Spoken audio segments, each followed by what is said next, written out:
Après 3 mois de vacances parlementaires qui n'ont pas été de tout repos, ni pour vous ni pour moi, je voudrais vous exprimer ma joie de vous retrouver en ce jour pour poursuivre ensemble les nobles tâches que notre peuple nous a confiées.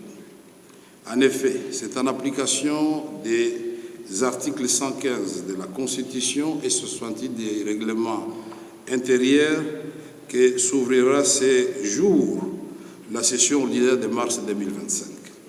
Cette session ordinaire s'ouvre sur une note particulièrement amère, considérant la détérioration de la situation sécuritaire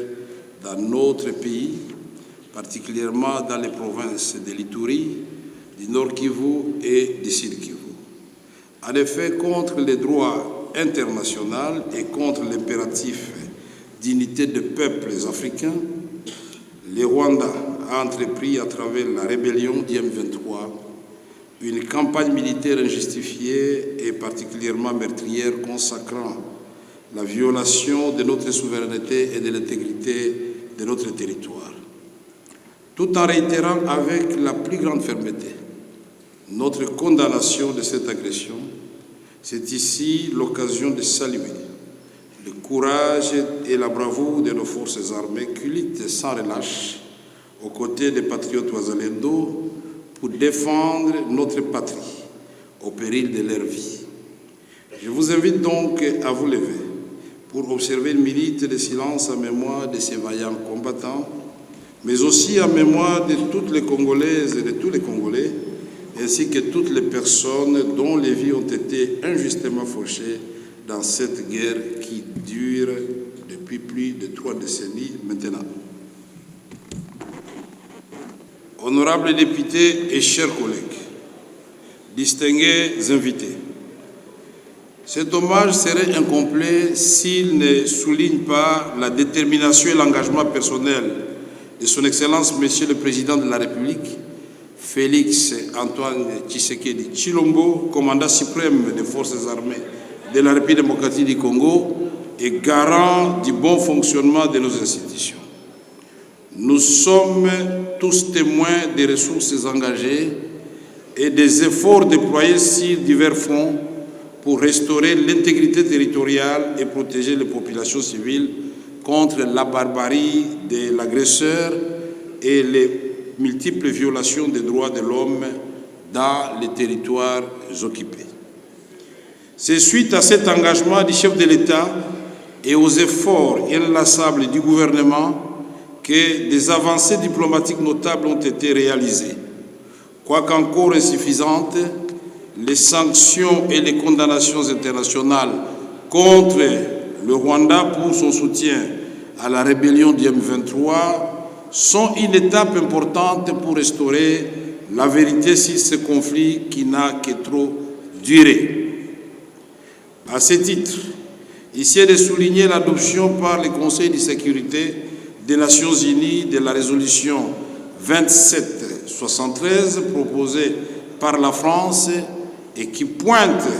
nommément le Rwanda comme force d'agression en RDC. Dans la même perspective, il y a lieu de saluer les actions diplomatiques de la Belgique, autant que celles du Canada, de l'Allemagne, du Royaume-Uni, des États-Unis et plus généralement de l'Union européenne, qui témoignent de leur volonté à soutenir le peuple congolais dans le rétablissement de la paix et dans la préservation de son intégrité territoriale. Sur le même registre, il est important de féliciter les efforts diplomatiques des pays de la sous-région, notamment ceux de la SADC et de l'EAC, qui sont engagés aux côtés de la République démocratique du Congo pour assurer une paix durable dans le cadre du processus de Luanda et de Nairobi, pilotés respectivement par les excellences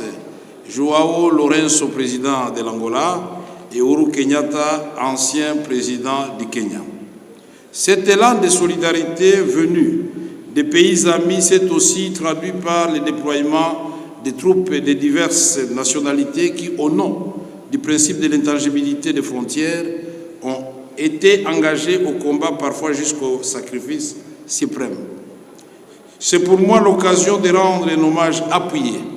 aux 14 soldats sud-africains du contingent de la SAMI-DRC tombés en défendant la ville de Goma. Honorables députés et chers collègues, distingués invités, en droite ligne avec l'action de son Excellence, Monsieur le Président de la République, chef de l'État, et en appui aux efforts du gouvernement de la République, l'Assemblée nationale s'est employée vigoureusement à travers la diplomatie parlementaire. À ce titre, nous avons obtenu de l'Assemblée parlementaire francophone, réunie à Montréal en juillet 2024, la condamnation de l'agression rwandaise contre la République démocratique du Congo. Ce principe a été défendu et réaffirmé à l'occasion de notre participation à la réunion du comité exécutif de l'APF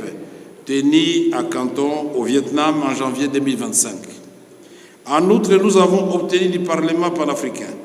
l'adoption d'une déclaration de solidarité pour la cessation de la guerre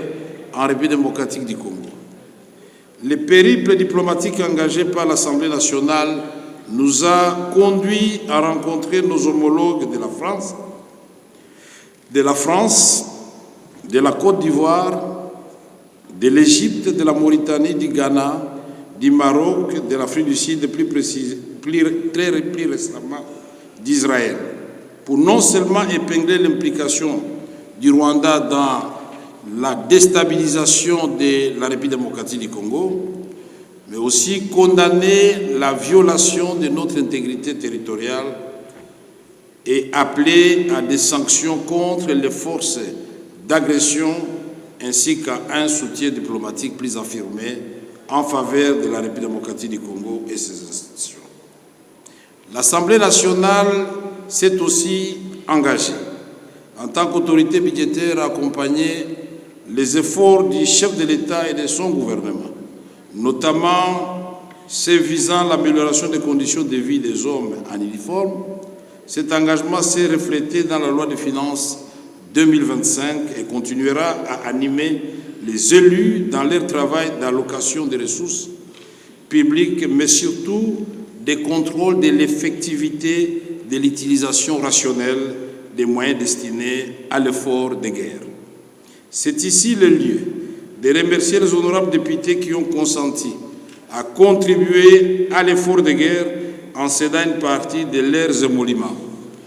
L'honorable Kester a été instruite de procéder dès ce lundi au versement des montants collectés au compte ouvert par le gouvernement à cet effet. Merci, honorables députés. Honorables députés et chers collègues, distingués invités, à la demande expresse de son Excellence, Monsieur le Président de la République, et conformément aux dispositions des articles 116 de la Constitution, 69 du règlement intérieur de l'Assemblée nationale, une session extraordinaire a été convoquée en décembre 2024, comme l'a souligné tout à l'heure mon collègue du Sénat. Les honorables députés et sénateurs ont été invités à réfléchir sur les stratégies diplomatiques et politiques de sortie de crise en appui à l'action déjà entreprise par le gouvernement. Une série de propositions concrètes a été élaborée et soumise à la meilleure attention du chef de l'État. Considérant l'urgence de la restauration de l'intégrité territoriale et à titre exceptionnel, l'Assemblée nationale a organisé des auditions en commission de certains membres du gouvernement pendant les vacances parlementaires.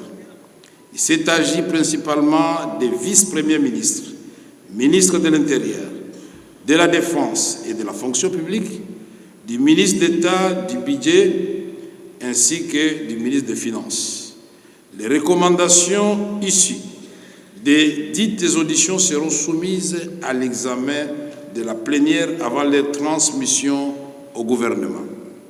Honorables députés et chers collègues distingués invités, durant la session ordinaire, conformément à l'article 145 du règlement intérieur, les élus sont appelés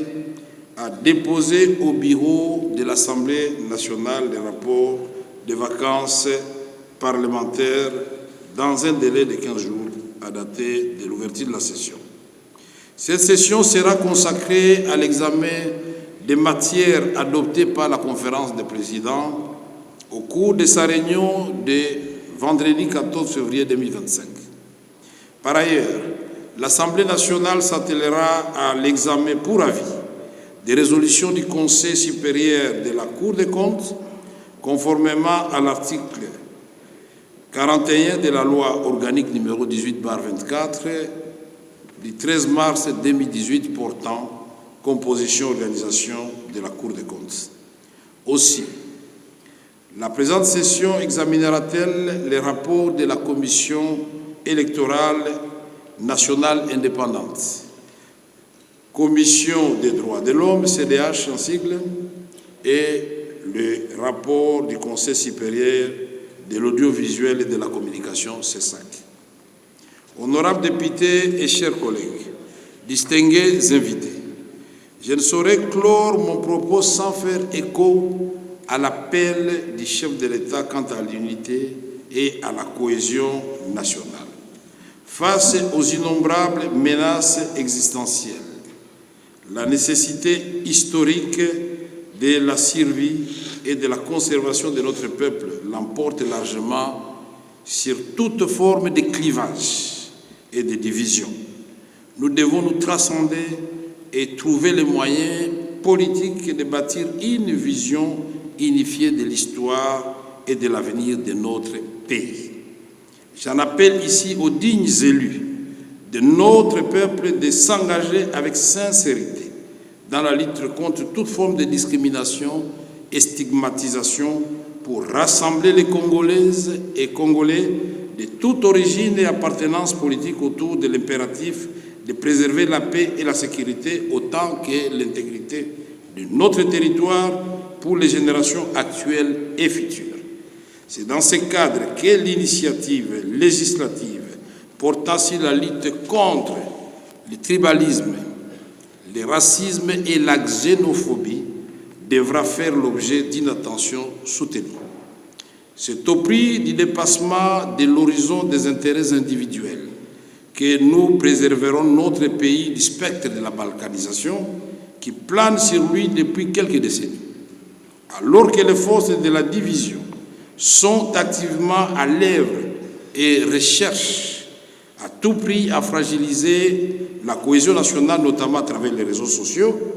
je voudrais, en ma qualité de président de l'Assemblée nationale, vous encourager, vous, élus du peuple, à user de toute votre influence au sein de la population et de la classe politique pour consolider cette unité, véritable rempart contre les assauts de l'ennemi et vecteur de mobilisation. Par ailleurs, il serait illusoire d'envisager la paix sans se doter des moyens militaires indispensables à sa pérennisation. Je rappelle donc l'impératif d'augmenter les capacités dissuasives de l'armée nationale,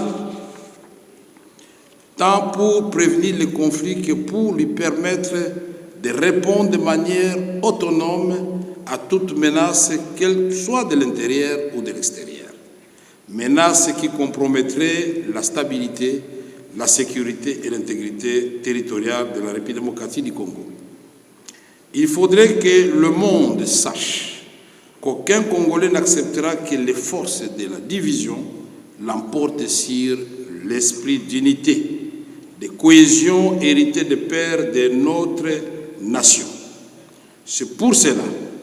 que je vous invite, honorables députés, à examiner la possibilité d'introduire sous la forme la mieux adaptée et selon la faisabilité technique et financière le service national et le service militaire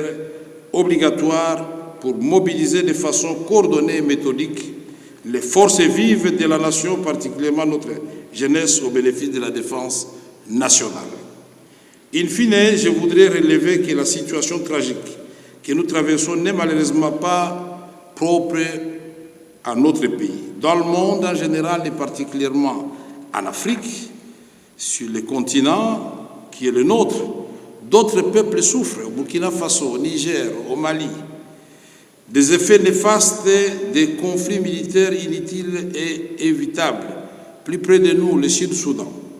Cet élan de solidarité auquel je vous ai convié devrait donc s'étendre au-delà des frontières de la République démocratique du Congo pour que les Africains arrêtent d'endeuiller d'autres Africains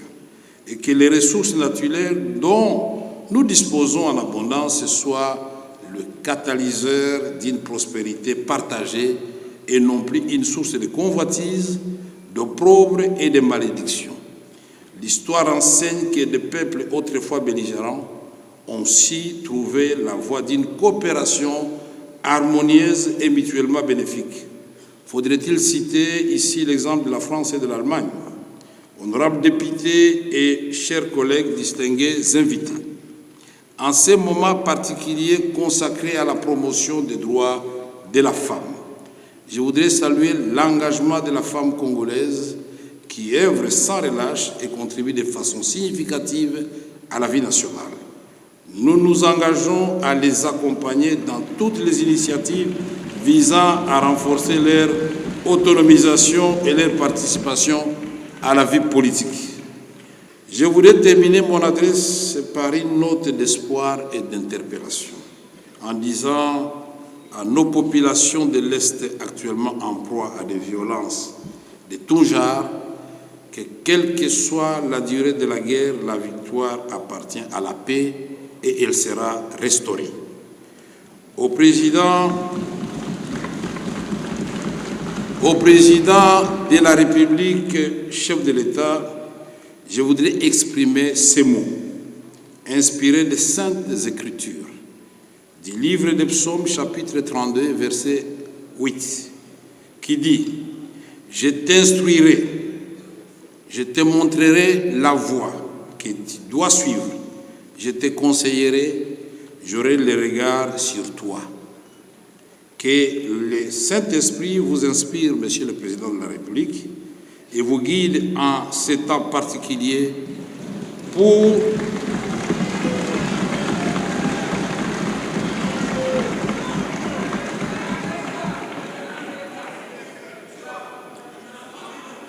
au Président de la République,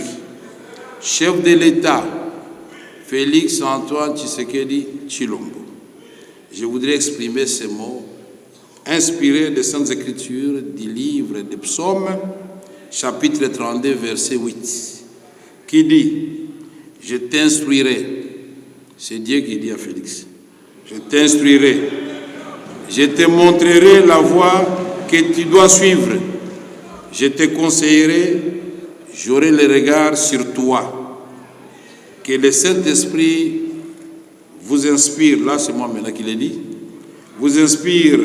et vous guide en ce temps particulier pour s'accomplir le miracle du bâton de Moïse, afin que les obstacles les plus coriaces soient brisés et que les voies les plus inattendues soient ouvertes vers la paix,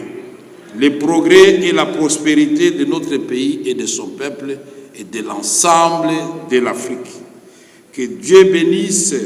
la République démocratique du Congo et son peuple. Je vous remercie.